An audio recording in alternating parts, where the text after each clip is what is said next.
Panibagong araw pero yung mga gawain natin mga nanay ay paulit-ulit lang. Char.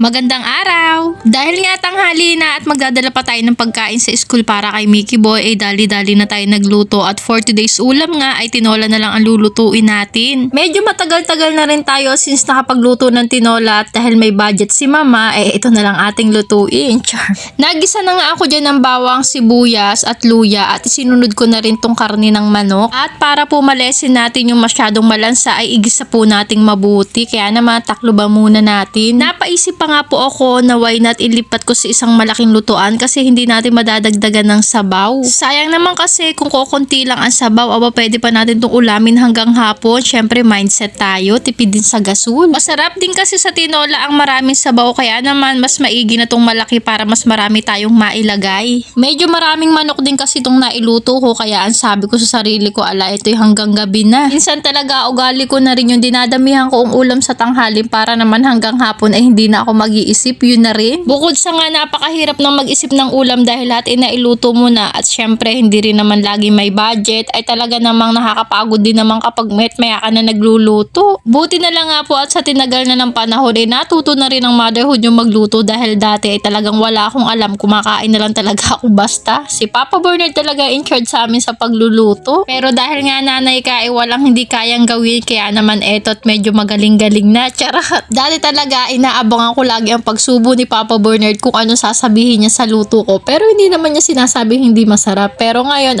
pinupuri na ako. Habang nga ako nagluluto dyan at nagpapakulo, naalala ko may binili nga pala akong atsara sa teacher ni Mickey at naiwan ko to sa compartment tong motor. Kaya naman, dali-dali na ako lumabas para kunin yung atsarang binili ko. Simula kasi nung natikman na nila ang atsara ng teacher ni Mickey Boy, tuwing magkakaroon sila ng available si ma'am ay na-order talaga ako at hinahanap-hanap nila dito sa bahay. Masisiyahan ka naman talaga umorder dahil sulit ang bayad mo at siksik na siksik talaga, punong-puno, hindi pati naiiba ang lasa. Paglabas ko nga kanina umaga nakakita tayo ng pipino kaya naman ginawa ko tong lagi kong ginagawa, tong pipino salad. Pag ayaw kong kumain ng maraming kanin ito ang sinasubstitute ko. Bale, isang pirasong pipino yan, nilagyan ko ng isang kutsaritang suka, isang kutsaritang asukal, sibuyas at mayonnaise. Yan na, ang sarap-sarap niyan. Lalo na kung kakainin mo siya ng medyo malamig-lamig ay talaga namang makakabusog na din. Dati nga po ay hindi ako mahilig sa pipino. Pero nung natikman ko yung gantong style ng paggagawa ng salad ng pipino, kada linggo talaga gumagawa ako nito. Nung una nga hindi rin to pinapansin ni Kuya Brett at ni Mickey dahil kami lang dalawa ni Papa Bernard ang kumakain. Since lagi kong ginagawa, tinitikman nila at ngayon ay paborito na nila. Ayan tuloy, may kaagaw na kami ni Papa Bernard. Pag nga sila nakakita ng pipino sa rep, sila na talaga yung nagtatanong, Mama, kailan ka gagawa nung salad? Yung masarap, diba?